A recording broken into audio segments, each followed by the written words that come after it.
Bapak, Ibu, dan saudara-saudari yang dikasihi oleh Tuhan, serta anak-anak yang terkasih, selamat berjumpa kembali dalam berkatekese tentang liturgi untuk pertemuan yang ketiga ini.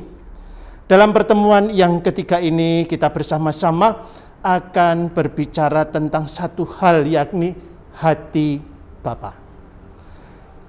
Hati Bapa ini nampak sekali dalam wajah gereja yang berbelas kasih dan menyelamatkan jiwa-jiwa. Di dalam konteks liturgi ini, hati Bapa dari gereja nampak dalam pelayanan sakramen tali. Tentunya muncul di dalam masa pandemi yang masih panjang ini. Bagaimana kebijakan pastoral dari Keuskupan Agung Semarang. Tentang apa? Tentang pelayanan sakramen dalam masa pandemi ini. Kalau pertanyaannya mau dilanjutkan adalah, apakah pelayanan ini dapat diberikan atau dapat diterima oleh warga gereja seperti dalam keadaan biasa atau dalam keadaan di luar bahaya besar? Maka kita akan memulai satu demi satu. Yang pertama adalah sakramen pengurapan orang sakit di masa pandemi ini. Dengan tetap mempertimbangkan wajah gereja yang penuh cinta kasih, wajah gereja yang ditandai dengan kemurahan hati, wajah gereja yang senantiasa memperjuangkan keselamatan jiwa-jiwa bagi anggotanya, pelayanan sakramen pengurapan orang sakit ini diberikan kepada anggota-anggota gereja. Dalam masa pandemi ini, pelayanan sakramen pengurapan orang sakit dapat dilakukan tetapi harus mengingat, yakni mempertimbangkan pembatasan yang diberikan. Dan biasanya pembatasan yang diberikan itu adalah pembatasan yang sangat ketat. Mengapa pembatasan ini harus diindahkan? Karena prinsip dari gereja adalah memelihara kehati-hatian tetapi sekaligus ketaatan pada protokol kesehatan. Dengan demikian, jiwa-jiwa yang membutuhkan pelayanan tetap akan mendapatkan pelayanan. Terlebih dalam masa keprihatinan ini. Karena ternyata sakramen pengurapan orang sakit itu punya 3 dimensi. Di samping penyembuhan secara fisik, tetapi juga punya nilai rohani dalam 3 hal. Yang pertama adalah dimensi pengampunan dosa. Dalam sakramen ini, pengampunan dosa dapat diberikan ketika orang yang memohon sakramen pengurapan orang sakit ini dapat mengakui dosa-dosanya dengan sungguh-sungguh. Lalu yang kedua, dimensi penghiburan dan kekuatan. Apa maksudnya dimensi penghiburan dan kekuatan itu? Ketika dalam penderitaan, ketika harus merasakan pengalaman sakit yang luar biasa, sakramen pengurapan orang sakit ini memberikan kekuatan yang sangat dahsyat pada orang tersebut untuk berani bertahan melawan rasa sakit yang dideritanya.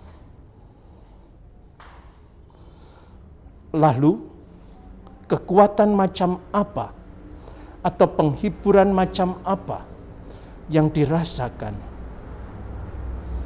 Dengan pengurapan orang sakit ini, seseorang dituntun untuk lebih menemukan jalan, mengalami atau mengambil bagian dalam penderitaan Kristus yang disalibkan. Dengan dituntun menyatukan penderitaan dengan penderitaan Kristus yang disalibkan, harapannya adalah orang yang memohon sakramen pengurapan orang sakit ini akan mampu merasakan penyertaan Tuhan. Tuhan yang tetap berbela rasa, Tuhan yang tetap mengulurkan tangan, Tuhan yang tetap menguatkan. Yang ketiga, dimensi rohaninya adalah penerima sakramen penguatan diajak untuk berpartisipasi lebih dalam lagi dengan misteri sengsara, wafat, dan kebangkitan Tuhan. Dengan berpartisipasi ini, maka gereja menuntun orang yang menerima sakramen pengurapan orang sakit ini untuk mengalami kesatuan yang penuh, untuk mengalami kesatuan yang tidak dapat dipisahkan sama sekali dengan Tuhan sendiri. Lalu mungkin muncul pertanyaan, bagaimana sakramen pengurapan orang sakit ini diberikan kepada saudara-saudari kita yang menderita sakit karena COVID-19. Ini adalah keadaan luar biasa, bukan keadaan normal. Maka yang patut diingat adalah bahwa pihak keluarga harus membicarakan dengan baik-baik, dibicarakan dengan pihak rumah sakit, dan setelah itu menyampaikan secara jujur, terbuka, apa adanya, dan berterus terang kepada imam yang akan melayani. Dan apabila suasana atau keadaannya memungkinkan, maka akan dilayani dengan menggunakan protokol kesehatan yang ketat yang diputuskan oleh pihak rumah sakit. Umpamanya imam yang melayani harus menggunakan APD, alat pelindung diri yang lengkap. Juga menggunakan sarung tangan medik, tidak pakai tangan langsung tetapi dengan menggunakan cotton bud yang dicelupkan lalu baru dioleskan dan seterusnya. Yang terpenting adalah konsultasi dengan pihak rumah sakit dan jujur pada imam yang melayani. Yang kedua, bagaimana dengan pelayanan sakramen tobat? Sakramen tobat dalam masa pandemi ini sebagai salah satu alternatif kemurahan hati, hati Bapa dari gereja yang merangkul, yang gandeng orang-orang yang berdosa ini agar tetap ada dalam pangkuan belas kasih Allah, maka pelayanan sakramen tobat ini diberikan dengan yang namanya absolusi umum.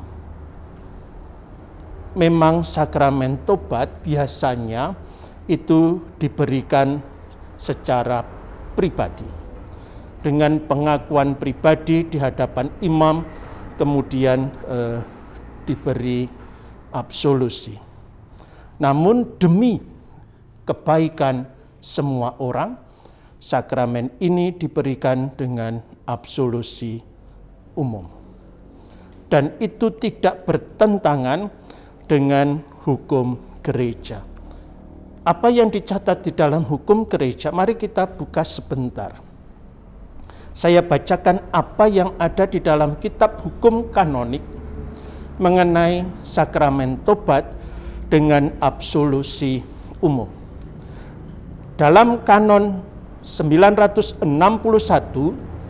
paragraf 1, absolusi tidak dapat diberikan secara umum kepada banyak peniten secara bersama-sama tanpa didahului pengakuan pribadi, kecuali 1. Bahaya mati mengancam dan tiada waktu bagi imam atau para imam untuk mendengarkan pengakuan masing-masing peniten. Yang kedua, ada alasan berat. Apa itu alasan berat? Dikatakan di dalam Kanon 961 paragraf 1 ini nomor 2 demikian. Ada kebutuhan berat, yakni menilik jumlah peniten tidak dapat tersedia cukup bapa pengakuan untuk mendengarkan pengakuan masing-masing dengan semestinya dalam waktu yang layak, sehingga peniten tanpa kesalahannya sendiri akan terpaksa lama tidak dapat menikmati rahmat sakramental atau komuni suci. Tetapi kebutuhan itu tidak dianggap cukup jika tidak dapat tersedianya bapa pengakuan hanya karena kedatangan jumlah besar peniten, seperti dapat terjadi pada suatu hari pesta besar atau suatu peziarahan agung. Paragraf yang kedua bunyinya demikian. Penilaian apakah terpenuhi persyaratan yang dituntut sesuai dengan norma paragraf 1 pada uskup diosesan yang dapat menentukan kasus kebutuhan semacam itu dengan mempertimbangkan kriteria yang disepakati anggota-anggota konferensi para uskup. Dalam Kanon 962 dituliskan demikian untuk paragraf yang pertama. Agar seseorang beriman Kristiani dapat dengan sah menikmati absolusi sakramental yang diberikan secara bersama, dituntut bukan hanya bahwa ia berdisposisi layak, melainkan juga bahwa ia berniat untuk mengakukan dosa-dosa berat satu persatu pada saatnya yang tepat, yang sekarang ini tidak dapat dilakukannya. Paragraf yang kedua, umat beriman Kristiani sedapat mungkin juga pada kesempatan menerima absolusi umum hendaknya diajar tentang tuntutan menurut norma dalam paragraf 1 dan sebelum absolusi umum juga dalam kasus bahaya mati, bila ada waktu cukup hendaknya didahului ajakan agar masing-masing membangkitkan penyesalan. Penyebaran COVID-19 naik turun, tetapi jumlah korban itu tetap banyak. Maka dengan alasan bahaya inilah, menghindari penyebaran yang begitu cepat, sakramen tobat dapat diberikan dengan absolusi umum. Tidak berbeda dengan sakramen tobat pada biasanya. Dalam sakramen tobat yang disertai dengan pemberian absolusi umum ini, tetap dibutuhkan sikap tobat yang sejati dan juga penyesalan atas dosa-dosa.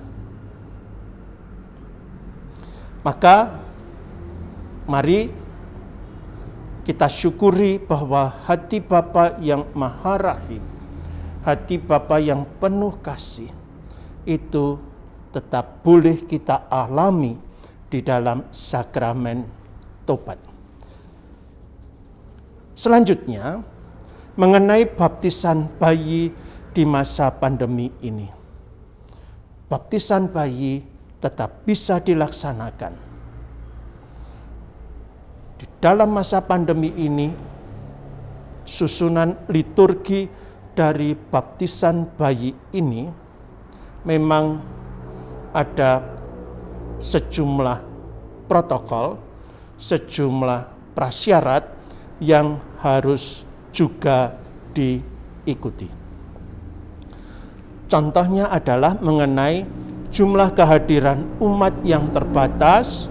Mereka yang hadir harus mengikuti protokol kesehatan 5M, memakai masker, menjaga jarak, mencuci tangan, membatasi diri dalam pergerakan di dalam gereja, dan juga tetap menghindari kerumunan ketika upacara itu berlangsung.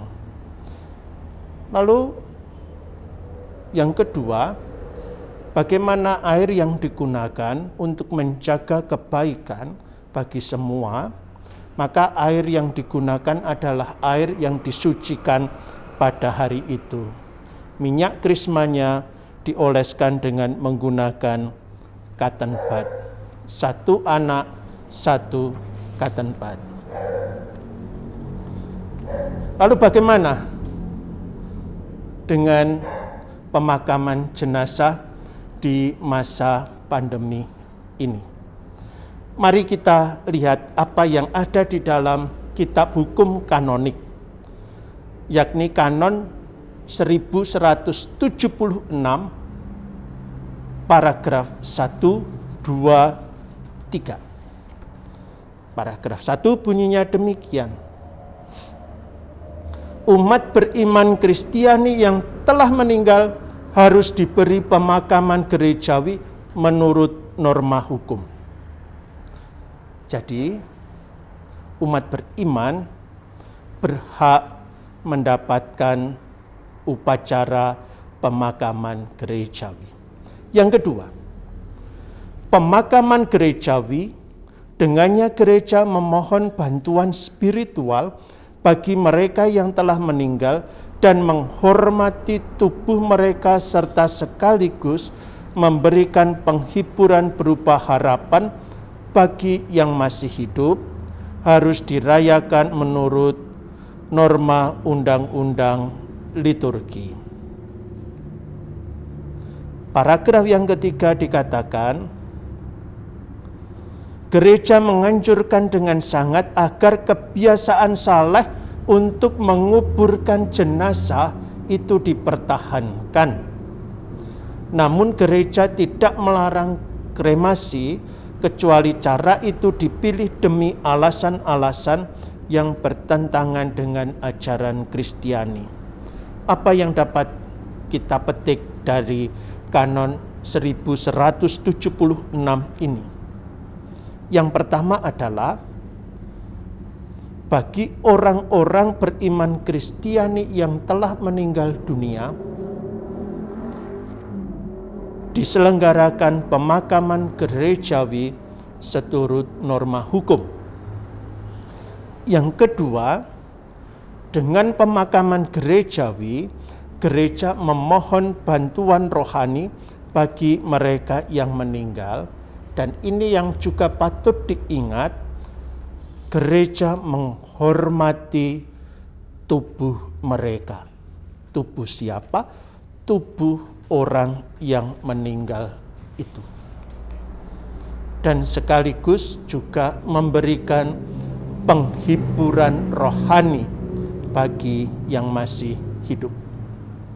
Bagaimana dengan ketentuan pastoral Keuskupan Regio Jawa? Dapat kita temukan dalam pasal 137 yang berbicara mengenai pemakaman gerejawi. Agak panjang tetapi tidak apa-apa. Mari kita belajar bersama. Yang pertama, yang dimaksud dengan pemakaman gerejawi adalah ibadat. Dengannya gereja memohon bantuan spiritual bagi mereka yang telah meninggal dan menghormati tubuh mereka serta sekaligus memberikan penghiburan berupa harapan bagi yang masih hidup.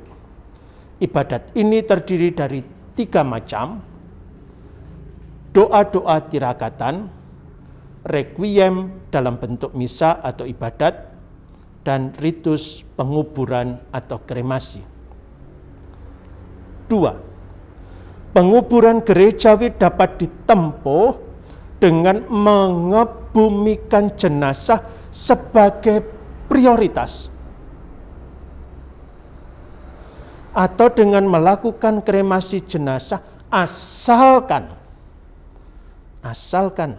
alasannya tidak bertentangan dengan ajaran Kristiani. Khusus untuk kremasi, abu hendaknya dikuburkan, termasuk di dalam kolumbarium, atau ditenggelamkan ke dalam laut, dan tidak boleh ditaburkan. 3. Pastor paroki hendaknya menunjukkan perhatian kepada keluarga-keluarga yang bergabung, juga dengan memimpin sekurang-kurangnya sebagian dari rangkaian ibadat yang disebut dalam ayat 1 pasal ini. Apabila tidak mungkin, hal itu dapat diserahkan kepada klerus lain atau awam yang ditugaskan secara legitim. 4. Sejauh keadaan memungkinkan, hendaknya bagi orang Katolik, katekumen, dan bayi yang meninggal sebelum sempat dibaptis, dirayakan misa requiem di gereja paroki, rumah duka, atau tempat lain yang layak sesuai dengan kebiasaan setempat. Apabila tidak ada bahaya atau sandungan yang berarti, hendaknya diberikan pelayanan pemakaman bagi orang yang telah dibaptis bukan Katolik atau yang belum pernah dibaptis atas permintaan keluarga atau umat beriman Katolik.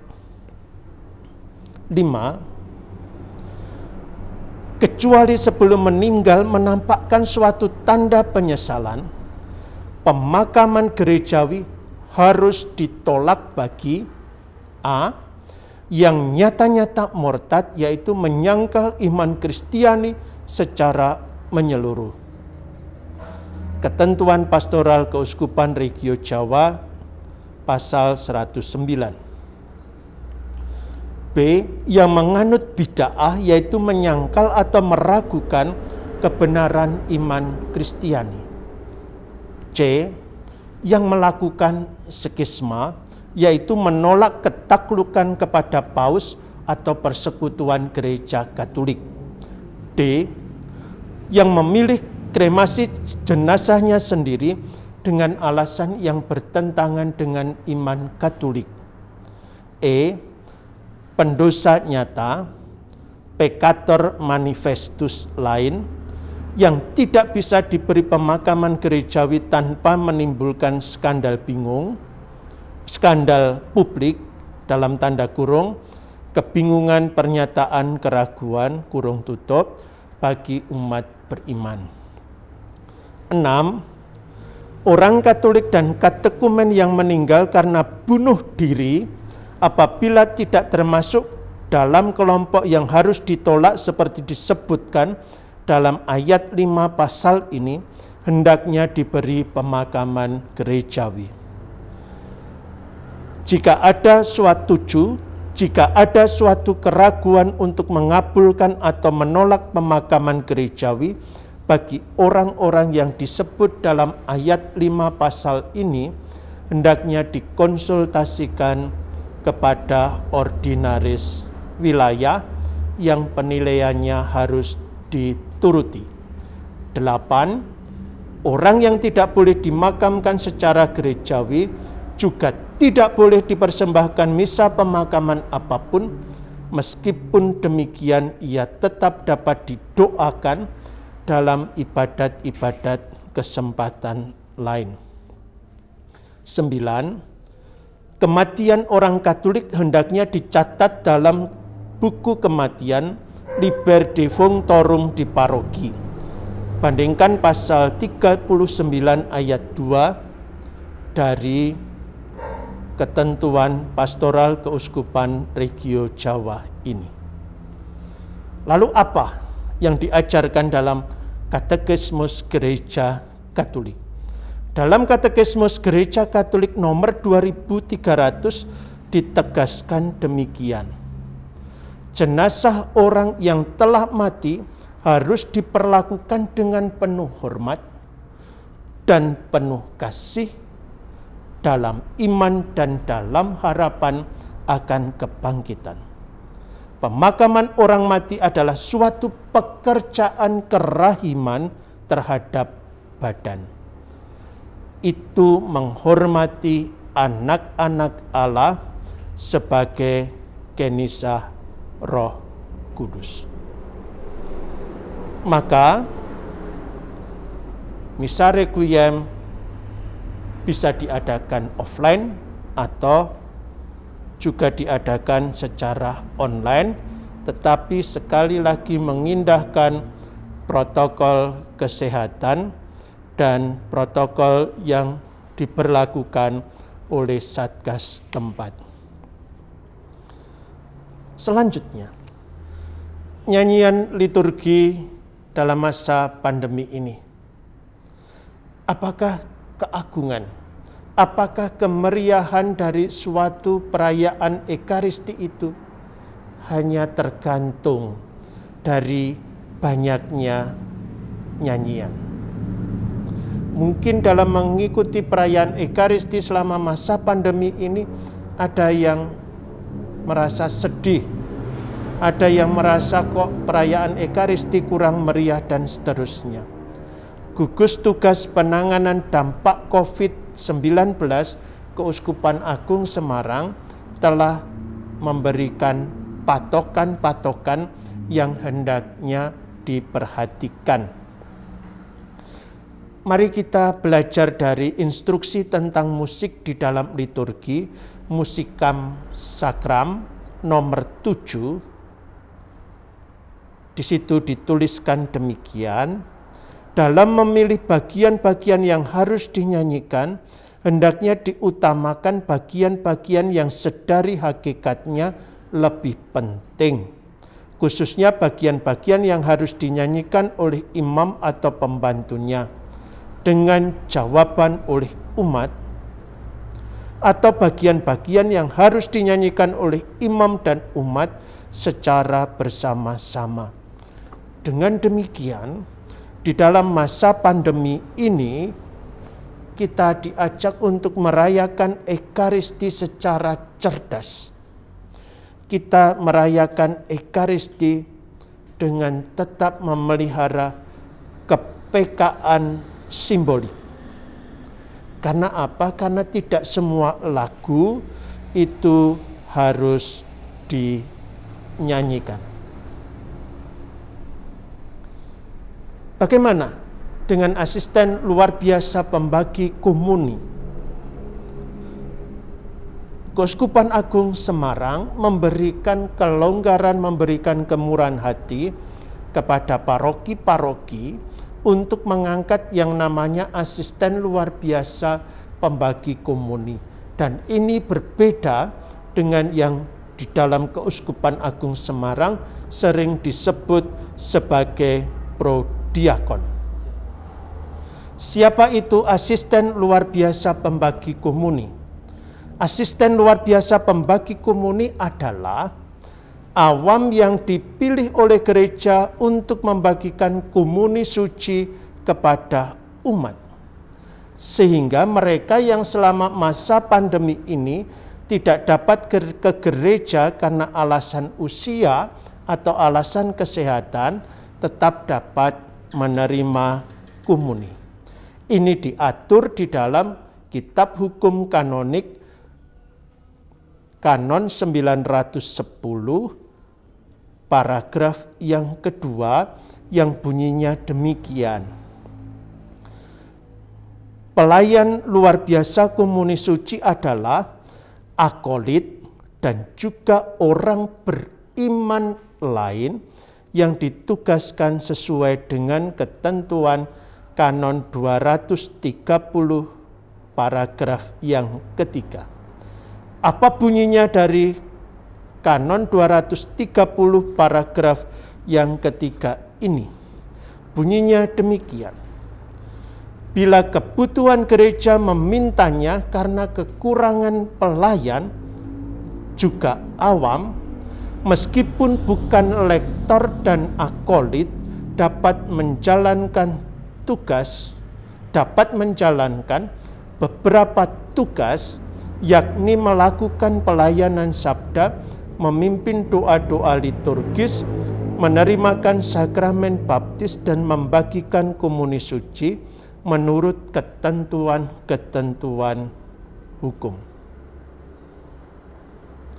Asisten luar biasa pembagi komuni ini dengan demikian dapat turut ambil bagian di dalam menjamin jantung gereja, yaitu Ekaristi, untuk tetap berdenyut sehingga gereja masih tetap hidup. Bagaimana dengan ziarah pada masa pandemi ini? Ziarah dalam masa pandemi ini, misalnya ziarah ke Gua Maria atau Taman Doa, ziarah ke tempat-tempat kapel adorasi untuk hormat bakti dalam sembah sujud kepada sakramen Ekaristi, itu tetap bisa berlangsung dengan mengindahkan protokol kesehatan dan juga mengindahkan ketentuan-ketentuan dari gugus tugas serta ketentuan-ketentuan yang diputuskan oleh pengelola peziarahan setempat, termasuk peziarahan yang menyediakan air suci. Yang menarik sekarang adalah adanya yang sering disebut sebagai ziarah virtual, di mana ziarah ini dipandu oleh sebuah penyelenggara tur rohani, dan ini bisa kita akomodasi, kita terima, karena di situ ada upaya untuk apa? Mengobarkan semangat iman dengan mengunjungi tempat-tempat kudus, tempat-tempat kudus yang ada di banyak tempat. Jangan sampai pandemi ini menyurutkan kerinduan hati kita untuk mengikuti ziarah. Maka Bapak, Ibu, dan saudara-saudari yang dikasihi oleh Tuhan, jangan sia-siakan hati Bapa yang tetap memancar dalam wajah gereja yang melayani pelayanan sakramen-sakramen, tempat-tempat ziarah dibuka, dan dalam banyak hal yang lain. Tuhan memberkati Bapak, Ibu, saudara-saudari, dan keluarga, serta anak-anak. Bertemu lagi di dalam kesempatan yang lain, dan Tuhan memberkati Anda, Bapa dan Putra dan Roh Kudus. Amin. Terima kasih. Sampai jumpa dan berkah dalam Gusti.